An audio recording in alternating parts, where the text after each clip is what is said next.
Welcome to all. 12/4/2026க்கான 3 மணி Kerala guessing பார்ப்போம்.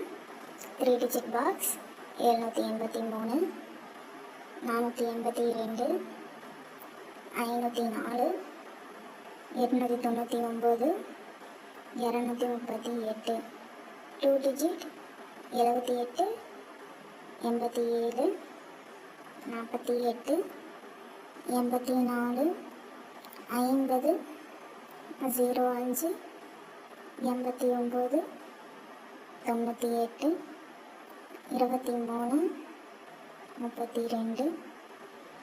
04, 40, 1 டிஜிட் 1, 5, 9, 0. சீபோர்டு 3, 4, 8.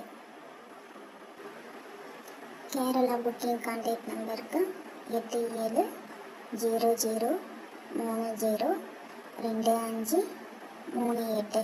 இந்த நம்பருக்கு கால் பண்ணி டீட்டெயில் தெரிஞ்சுக்கோங்க. ஸ்க்ரீனில் தெரிகிற ஐடியை ஃபாலோ பண்ணிக்கோங்க. இந்த வீடியோ உங்கள் ஃப்ரெண்ட்ஸ் அண்ட் ஃபேமிலிக்கு ஷேர் பண்ணுங்கள். இன்றைக்கான கெஸ்ஸிங் கரெக்டாக இருக்கும் நம்பரும் மறக்காமல் எல்லோரும் டிக்கெட் போடுங்க. Thank you all.